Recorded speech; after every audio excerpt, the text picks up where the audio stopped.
இந்த பொண்ணு பார்த்து தாலி கட்டிட்டு வராளுங்க வருங்க அவளை விட இந்த காதலிச்சு கல்யாணம் முடிச்சுட்டு வராளுங்க வருங்க அவளுக்கு ரொம்ப ரொம்ப கொழுப்பு அதிகமாக இருக்குங்க. நான் மற்ற எல்லாரையும் சொல்கிறேன்னு நினைக்காதீங்க, காதல் பண்ணவங்களை புறமே ஒரு சில பேர் அப்படி கொழுப்படுத்து போயிருக்காளுங்க. என் தம்பி உண்டாட்டி என்னங்க, நாங்கள் சின்ன பிள்ளையிலேருந்து அவனை வளர்த்து வாழ்மையாக்கி கல்யாணத்தை முடித்து அப்படி பார்த்து பண்ணணும் இப்படி பார்த்துட்டு ஆசைப்பட்டு கிடந்தோம். கூட்டிக்கிட்டே போய் 6 மாத்தையில் நான் 1 வருஷம்தான் பழக்கம்ட்டு கூட்டிகிட்டு போய் கல்யாணத்தை முடிச்சுட்டு 3-4 வருஷமாக பேச மாட்டோமுங்க.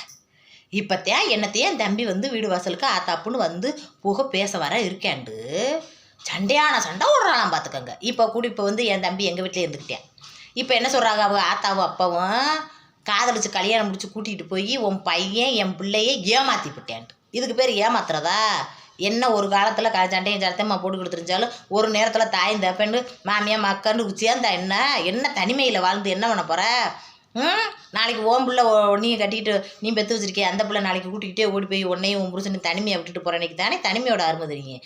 என்னத்துக்கு அப்படி உலகத்தில் என்னத்தை நாட்டை அப்படி ஆண்டுக்கு அழும்ப வைக்க போகிற? நீ இப்படி வெடுக்குன்னு பேச வந்தானே அவனுக்கு கஷ்டமாக இருக்குது. தாய் தப்பண்ணு பல வருஷமாக பெற்று வளர்த்த தாய் தப்பண்ணை விட்டு உங்கள் போய் கையை பிடிச்சிக்கிட்டு என்னத்தையே காதலிச்சு விட்டோம். நம்ம பொண்டாட்டி பிள்ளைகளை காப்பாற்றணும் மட்டும் 3 வருஷமாக இருந்துட்டு இப்போத்தான் வந்து என்னத்தையே ஆத்தாப்புண்டு ஒரு சனி ஞாயிறில் வந்து ஒரு வேளை சாப்பிட்டு போனதுக்கு உனக்கு சோறாக்கி வச்சுட்டு நான் காத்துக்கிட்டு இருக்கேன். நீ நோம்மா வீட்டில் சாப்பிட்டு வந்தேன்னா இங்கே எதுக்கு வந்த? நோம்மா வீட்டே போய் பாடு அப்படின்ட்டு அசிங்கமாக கேட்கலாமாங்க? தாயின்றது எம்புட்டு ஒரு வரமுறை, எம்புட்டு ஒரு இது. உன் வீட்டில் அண்ணன் தம்பி இருக்குல்ல, உன் வீட்டு அண்ணன் தம்பியை அப்படி சொன்னால் எப்படி இருக்கும்? அங்கே அம்மாவோட போய் படுன்னு சொல்லுவியா? இப்படிலாம் பேசாத பொம்பளையாக இருந்துக்கிட்டு அதுக்குன்னு வரமுறையோட வாழு. ஆமாம் சொல்லிவிட்டேன், என் தம்பி உண்டாட்டிக்கிட்டே இதை சொல்கிறேன். நேராக போய் சொல்ல முடியல அவட்ட போய் நேராக சொன்னோம்னா சண்டை விட கிடக்கணும். 4 பேர் பார்க்குற சிரிப்பா. அவங்க வீட்டில் அண்ணன் தம்பியை வச்சுக்கிட்டு அவங்க நம்மட்ட பட்டுவேன் இப்படியே பட்டிக்கிட்டு குடும்பம் சீரழிஞ்சு போகும்போதுடுறேன். இதில் பேசிட்டு ஏன் பேசுனேன்ட்டு வந்து நேரம் வந்து என்னட்டு வந்து கேட்கட்டும். அப்புறம் இருக்குல்ல அவளுக்கு